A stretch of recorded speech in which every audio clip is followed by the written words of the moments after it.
Dion, since you are, first on the call in terms of people that are not on my team, is there any particular topic that's kind of been on your mind the most that you'd like to have a discussion on?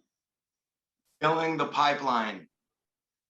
I gotta keep my pipeline full. I'm struggling to get in front of business owners right now, especially with the summer. We're kind of at the beginning of summer. Everyone's going on vacation. Everyone's out of town. So I am leaning into all my referral sources. Yesterday, I set a strategic meeting with someone that I know that's a business owner here in Georgetown. We sat down and talked. I specifically explained where I'm at, what's going on. She said to me, I was in your shoes 6 years ago. I know exactly what you're going through. I remember when nobody would help me. Nobody would connect me. I want to be able to do that for you. So she dove into her phone yesterday and gave me 6 referral sources that are business owners here in town. They're really solid people that have been here for a long time. And so she said to me, look, you dial these 6, let me know how it works out. Give me good feedback. And she's like, I'll give you 6 more. So it's just kind of going to become this repetition now. So I'm just going to report back to her. Look, I reached out to the 6. I tried to connect. Either it worked or it didn't. But this is what I did. And she'll give me 6 more next week. But I'm currently a client of hers anyway. So it makes it kind of convenient to have that relationship. It's kind of hard to say no when someone's giving you money. That is one of those excellent things we're looking at, and their clients who want to make sure that you're appeasing that piece as well. So no, yeah, that's fantastic. I honestly, I really like the topic of filling the pipeline. It's definitely something that tends to be a popular topic for a lot of businesses and a lot of leaders within business, especially this time of year, right? Especially if you're going after business owners or just people in general. It's a time of year that typically is a little bit slower. People are on vacations. They're spending some time with family before the school year gets back into full swing. So it's definitely a topic of conversation at this moment. So when we look at filling the pipeline, Deanne, I know we've had a chance to talk on this call and kind of offline a few times about the different ways that you're going about. You just talked about referrals, different strategies and such, but how many strategies are you currently using to fill your pipeline? When you look at kind of marketing strategies, referrals being a marketing strategy, how many different strategies are you utilizing at this point? So I've got my referral sources. That's one. My marketing strategy that I use, I've got a 5-point touch system that I use with sending out everything from postcards to emails, social media connections. I do social media posts each week to engage, actually 2 a week. It's a constant process. So much so that I know that I brought my son on to help me out, because if I have to do it all myself, I have no time to get in front of people. I'm just working the marketing side of it. So my son does my postcards for me. My son does my email blast for me. He's doing a fantastic job. But that's just, my referral sources and my marketing strategy is just, those are just 2 of the ways that I touch people. I mean, going into businesses, more than anything, cultivating relationships. That's the biggest thing. I'm very relational driven. So if I go at it from a sales aspect, I typically scare people off because I get really excited about what I'm doing. So if I'm real passionate about sales, that's what people feel. Oh, he's just trying to sell. So if I go in and I'm very passionate about building a relationship, the sales just kind of rolls into it. For instance, the business owner that I met with yesterday morning, there was a gentleman that I sat with. He's a restaurant owner in Cedar Park. And I did a GT Guru flavor blast. Oh, that's another thing I'm doing, the GT flavor guru. So on Instagram, I've created kind of an alter ego. It's called the GT Flavor Guru. And I go out and I do social media blasts for restaurants and small business. Effectively, what that does is it's a very non-invasive way for me to give back to the business owner. And the business owner knows I'm doing something for them. They're a little bit more likely to give me 5 minutes of their time, which that was the case yesterday. So he sat with me for about 15 minutes. He bought me breakfast. He told me about the second establishment that they own, which is more of a quick service fast food. And then at the end of the day, he said to me, well, you do insurance, let's talk about insurance. So we're setting a meeting for next week to go back and revisit all of his insurance, but that all came from the give back. I showed up to give something back to him and his business to help promote them. And that's how it kind of fell into place. Now, there's a gentleman that owns a CBD shop here in town.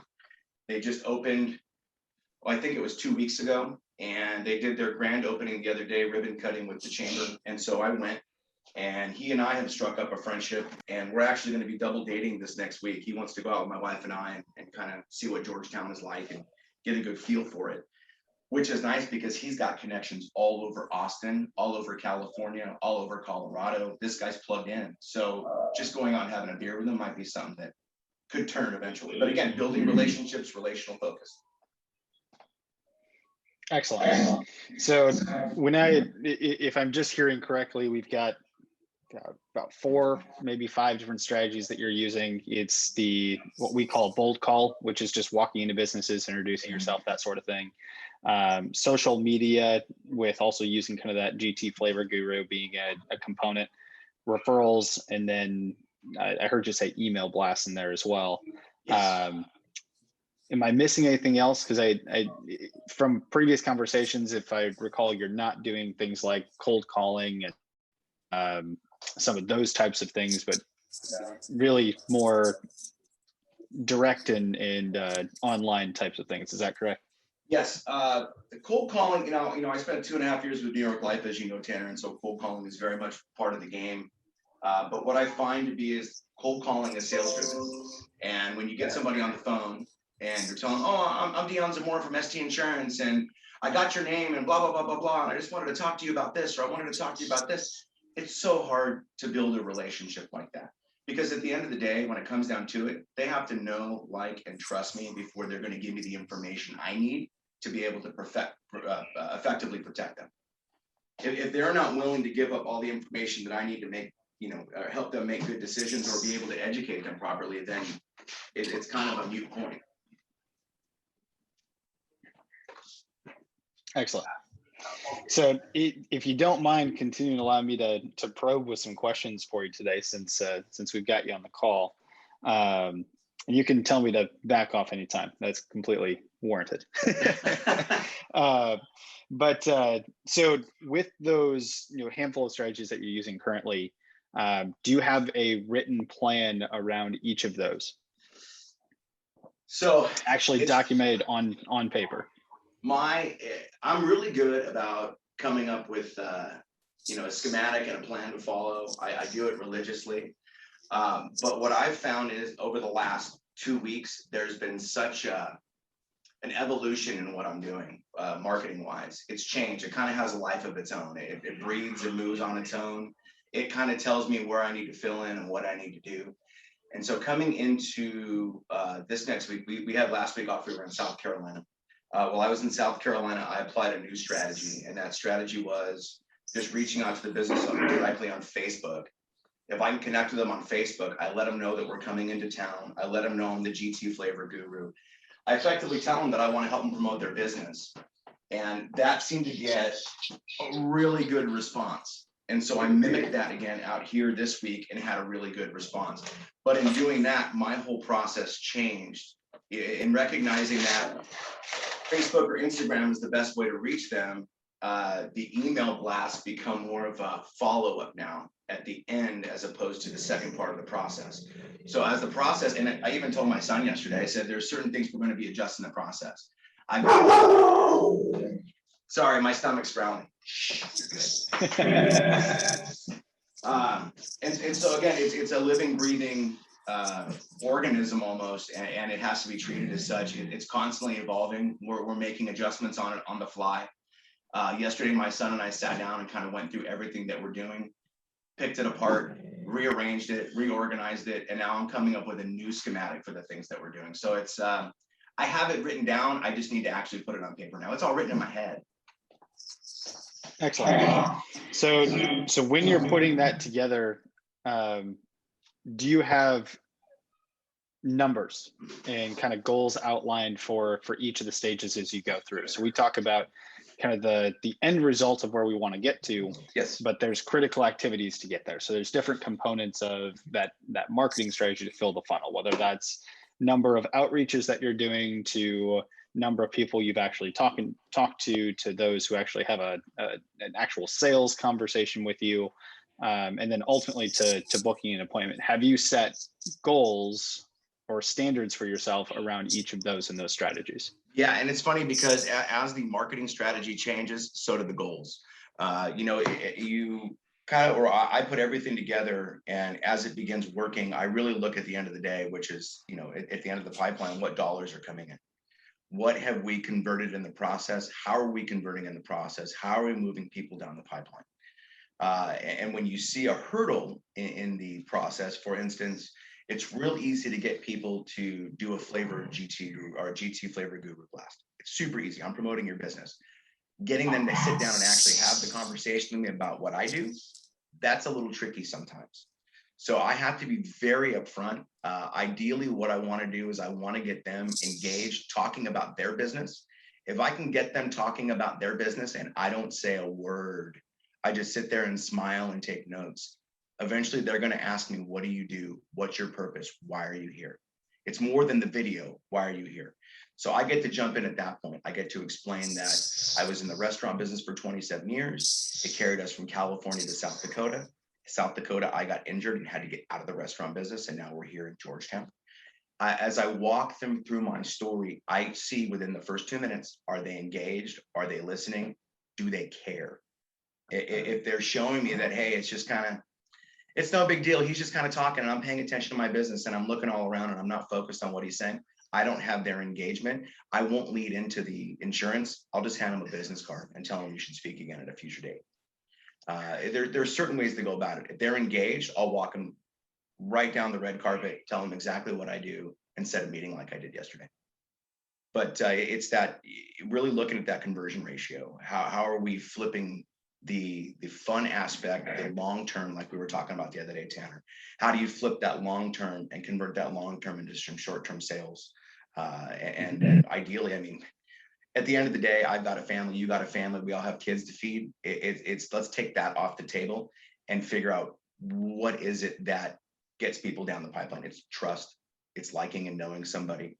That's really what it revolves around, especially in what we do. So you with business coaching and me with insurance, if people don't trust us, if they're not going to take our lead or let us advise them, then we're doing something wrong in the process. And so I'm constantly looking back at what I'm doing and revising it. And am I doing the right thing? Am I doing the wrong thing? Well, let's interject something new. Let's spin a new plate. And if that plate doesn't seem to work properly or spin properly, then we got to put another one in its place. But it's, it's trial and error, man. It's all trial and error. More error than trial. It's test and measure more than trial and error. We just got to measure the results so that we can continue to test and change things. Good morning, Mauro. Wanted to make sure I welcome you to the call here too. Give you a quick up to date speed what our conversation is at this point. We are talking kind of filling the pipeline, strategies around keeping the pipeline full as we work through the top part of the sales process. Okay, thank you. Good morning. Yeah, Deon, so going back to some of the pieces there, so we've got some strategies, starting to put a plan in place. There's traditionally two metrics that you want to make sure that you start to really hone in on and know really, really strongly. That is your cost per lead and then your acquisition cost per clients. So really cost per lead, what does it cost, time and money, and that includes wages, things like that. What's it cost to get the number of leads that you're getting per day, per week, per month? And then from there, once you do actually convert them into a client, selling them a product, being able to determine how much it costs to actually get that client as well. So when you're looking at these pieces, have you started to look at those pieces and what it costs you both in time and money to get the number of leads that you're generating currently per week?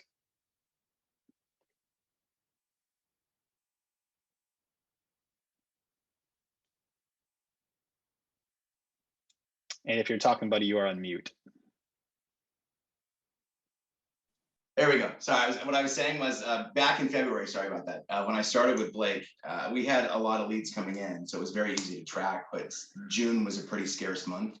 So it's been rough. So I'm kind of reinventing myself again and doing new things. More than anything, it's not money, it's time. It's what it takes to get these leads. It's all time based. There's my stomach again, sorry. So that would be something that I would definitely throw as an encouragement to you as you look over the next week, next couple weeks. But start putting pen to paper and tracking, how much time it takes, what the cost is, and this includes, the cost of having your son in there doing his piece, helping you with that, so that you can start tracking that. Once you have kind of a general idea, set a budget. What is your goal? What is your target to for the cost per lead, so that you can that's how you start looking at marketing from an investment standpoint. Is what is the investment that you need to put into marketing to get the results that you want. Ideally, it is you put in $1, you get $2 out, right? We want that return on investment, but marketing takes money to continue to move forward on. Filling the pipeline, it is marketing through and through. And of course, choosing the strategies, choosing the target market to go after, and building a plan around it. I heard a saying, I think it was earlier this week, that your marketing results is really what was it? The number of hours times the number of pages of your marketing plan equals marketing results. So having that really documented, really thought out thoroughly, allows you to then start to execute on those marketing pieces as you continue to move forward. Noted, sir. Noted. Excellent.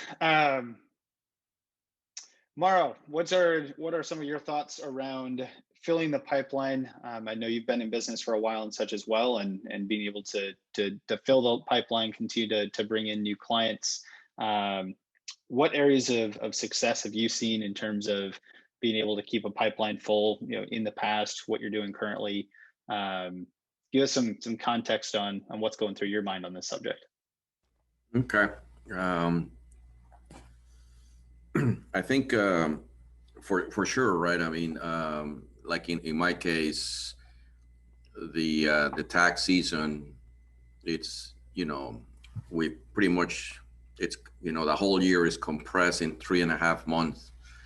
But you start the way we start planning actually is right now.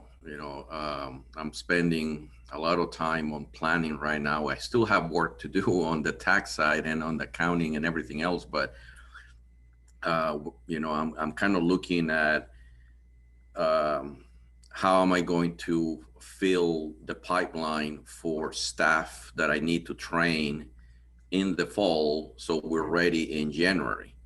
So right now, I'm going through my list of all the sources where I'm going to, try to get leads from, right?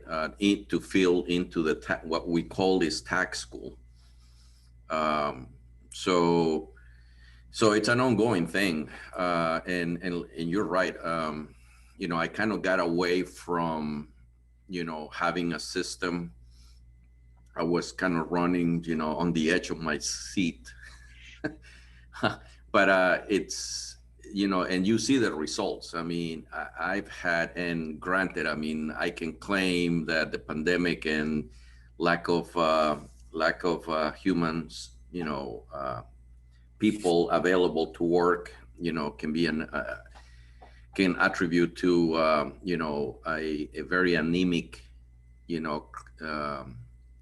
tax school per se. But it's also, some of the decisions that I've made along the way, right? I mean, it's like, well, I'll just put an ad on the paper, or I'll just put a Facebook ad or whatever and boost it, But no, I mean, you had to sit down and lay it out black and white and in a spreadsheet or whatever system works for you. But it has to be, what's the word that it's floating around? It has to be intentional, right? And then you say, and it's exactly that, right? How much is it going to cost me? How much time am I putting into that effort? You know, how many leads is it giving me? And if this exercise, this particular item, just to give you an example, right? I mean, if I'm going to put something on Facebook, how many leads did I get? How many calls did I get? Did I converted any of those people into coming into the class? And I'm just talking about one area of the business right now. So then I can go back and look at, okay, if I hire one person, how many returns does that mean to us, right? What's going to be our cost for tax returns? What's going to be that this person potentially is going to bring into the business in terms of fees for the returns? So I mean, it starts with staffing, you know, and how many returns are going to be converted, you know, for that person. So I don't know if I answer your question, but definitely one thing that I have not done well is determine the I mean, I have an idea because I have a budget. I mean, it's kind of different, right? I mean, I don't think I have it on the time and dollars. I have it on the dollar side. You know, I know I have a budget, you know, that I said, okay, I'm going to spend so much in marketing that is going to translate into X amount of returns. But I'm basically right now, like just last week, you know, I went through the list of all the possible venues or vehicles that I'm going to use to create those leads, and I'm basically, you know, listing them down. I took some notes and I said, okay, these are the steps that I need to do for this specific line item, and what's the cost. Because I think honestly in the past I was not tracking it, you know, at that level. So just to give you another example, you know, aside from the taxes, you know, same thing with the bookkeeping. You know, it's getting down to the nitty gritty that we need to determine the cost of, you know, how much does it take to have onboard one client. And in the past, I mean, it was kind of loose. I mean, I kind of tracked it on the profit and loss, but I was losing the time factor, you know. So yeah, for sure, time and dollars, it's a part of the equation. Time is part of the equation. That it is, especially when that's the one thing that we can't just generate more of, right? Right. And in your particular situation, there's a couple factors to be considering when you're looking at the budget for marketing, things like that, and that's the difference between, if I recall correctly, the bookkeeping is more of a monthly subscription type of a service. Tax returns, I would guess, is generally speaking more of a one-time type of an expenditure. Now they may do other things as well, Right. but looking at those differently, the budget and the cost per acquisition for a one-time sale is a little bit different than looking at it from a monthly recurring piece. And we start looking at lifetime value. Mm-hmm. If it's $500 a month, but it's a monthly recurring, that first month, maybe it costs $500 to gain that client, but Right. now all of a sudden you've got recurring revenue, versus if you were to do that with a one-time expense, well, now there's no profit that's coming along with that piece. So there's a little bit different strategies when it comes to how you're recruiting those new clients, those leads into your system, and having a budget around that may be okay to have a higher acquisition cost or cost per lead for more of that recurring model where you've really got a lifetime value that's far greater than just a one-time sale. Yeah, no, you're right. For sure. The Yeah, for sure.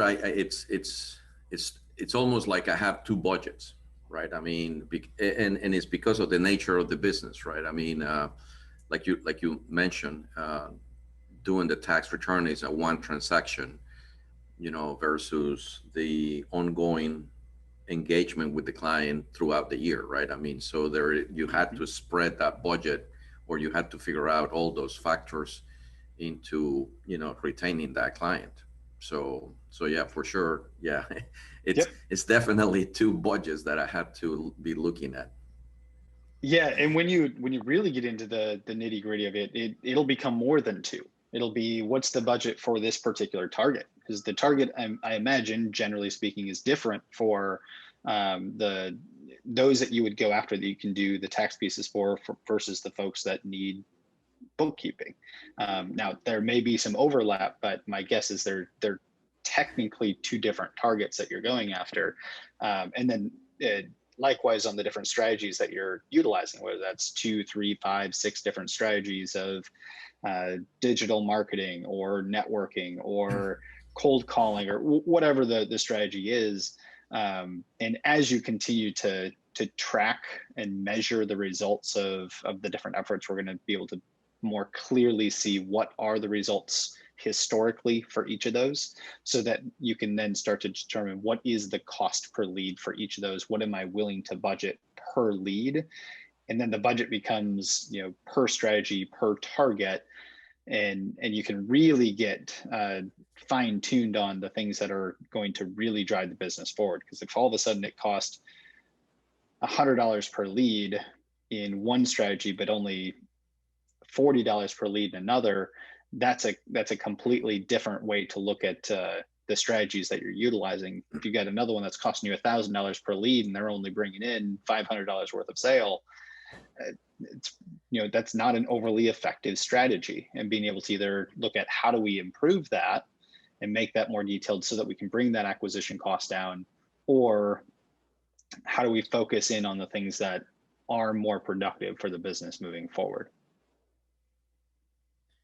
Yeah, no, I took some note actually, and what I've been working on this week, for example, is fine tuning the bookkeeping side, where uh, we're moving into the, and I think we talked about this last week, or you know, with Andy, we've been talking about moving away from per hour model to the value proposition or value pricing.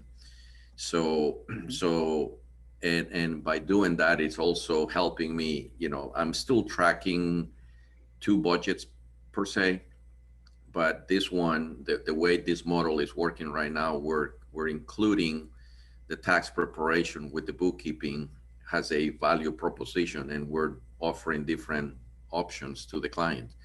So it's helping bringing the two sides together, you know, and trying to manage the cost, or looking at the cost that way. So um, it's interesting that um, you know, by having this conversation right now, one thing that I don't have on this new model that I'm taking right now is that I'm not counting for the marketing. So that's going to be an interesting, you know, try to figure out how, where we're going to, I mean, I have it, but it's like I was more, I mean, I was focused on, like you said, the time and other values, right? I mean, other costs that are associated with keeping up with these clients. Mm-hmm. But I think the marketing piece, it needs to be factored in somewhere, somehow. Yes, and it's a prime consideration for most businesses, and being able to do it appropriately. Having that plan behind it, so it's not a um, well, I've got a budget for marketing and I'm going to do marketing, but have no real plan behind it, and all of a sudden half of it doesn't work. Might as well just go and throw that money in the parking lot and burn it on fire, right? Right. So having that piece, and the best marketing, the best investment in marketing is ultimately free, because you're getting a return on that investment. I had a coach challenge us just from a thinking perspective. I think it was earlier this week, that basically said, when you hire marketers should be free. So at the end of the day, they should be covering the number of leads that they need to for their pay. And it was just one of those moments of, oh, isn't that interesting? If we start looking at it from, how do we put a detailed enough plan behind it, or how do they, as marketers, put a detailed plan that's actionable behind it, strong enough that says, here are the standards in order to continue to move forward. Once that starts to happen, then you've really got some traction moving in the business. So keep that, for what it's worth, as you're building and going through. Whenever you're building a strong marketing plan, especially as the owner of a business, we know that we're not always going to be able to do it all ourselves. So part of that has to go back to, what team members do we need to bring in? What hires do we need to make in order to make this plan a reality, to make sure that this continues to move forward, and then recruit appropriately, being able to have that intentionality behind, here's exactly what the business needs from a personnel standpoint to continue to move things forward. But it goes back to, I think, what I said when Dion was still on the call here, but when it comes to the marketing plan, it's number of pages times number of hours equals the marketing results. How detailed are the plans that we have, and how many hours we put behind each of those strategies? Each marketing strategy that you utilize should be strong enough to run your business on its own. That's how detailed and powerful it should be. Simple, not always easy to put together, but kind of a general simple concept to think about. So can you elaborate on that? I mean, I'm trying to think. All right, so let's say, for example, the marketing strategy is a calling campaign. And it's, and you can probably divide it into two, right? I mean, the existing clients, so you can kind of tell them, I mean, keep them engaged, right? Or, you're getting ready for the next tax season, kind of remind them. I mean, we do that. We have, I mean, the good thing about being with the franchise in the system is we know exactly when that client was in our store last year. And so 2 weeks before, we kind of hit them the first time. It's like, hey, we're about thinking about you, or something like that. And, you filed your taxes last year about this time. So let us know if you need any help or you have any questions, something like that. So in a nutshell, two types of cold calling. So when you said that it should sustain the business by itself, I'm trying to picture, right? I mean, that strategy by itself, how will it sustain the business? Great question. So taking calling campaigns in general. Now, current clients and having that as a list, more of a repeat business focus than generating new leads from new outbound marketing. So it's a little bit different from that standpoint. If you've only got 5 clients that you're calling on year after year, that may not be enough to really generate enough business to keep the business going. That said, if you've touched 2,000 businesses over the course of the entire time you've done business, and you really only need, or you're only regular doing business with, say, 100 of them, then it's a strong enough database that by being able to go back and continue to pull them back into business should continue to build the sales and the revenue for the business. Outbound wise, it's the same basic concept of the detail behind that campaign should be strong enough that it's generating enough leads to continue to move the business forward. Now, that may be, it's not one person doing the calling campaign. That may need to be built strong enough that you're building an entire team around that one single strategy to build the business. That's kind of the concept behind the detail behind that type of a marketing plan, is how in depth, how robust is it to the more robust it is, the stronger its ability is to continue to funnel in new business for the business. And when we look at a campaign like that, we'll call it one of the more challenging pieces is ultimately building the database, knowing how often, how frequently to call, building the scripts on how we're talking to those outbound leads, things like that. That can be built, but how do you continue to build the database that that team is ultimately going to be reaching out to? And that's where hiring can come in and be very important. When you hire somebody, you should also be hiring for their database. What network do they have that they can naturally reach out to? Rather than going and buying a database, how do you recruit somebody onto your team that has a database that you can also tap into? Okay. Does that answer the question a little bit better for you? Yeah, no, so yeah, for sure, because I think it kind of caught my attention to when you said that it was, I mean, that marketing, that marketing strategy should sustain the business. So it should be strong enough that it should sustain the business. So I know you don't want to just put the eggs in one basket, right? Correct. But it's interesting, right? I mean, so basically what I'm gathering from this is, you had to make it strong enough that, it just keeps generating, and then you move to the next strategy, or you put the second one in place, and see how that one is feeding or creating the leads, and then you reevaluate just for simplicity, right? I mean, you're looking at the two. Yeah.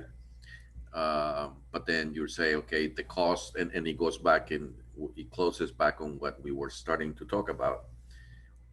This strategy is costing this much and it's generating this many leads, and we're converting this many clients coming from this source, whatever, versus the other one, right? I mean, so I think it gets down to the point that you're trying, as a business owner, right? I mean, you're trying to reduce the cost, and so it provides a little bit more room for profits.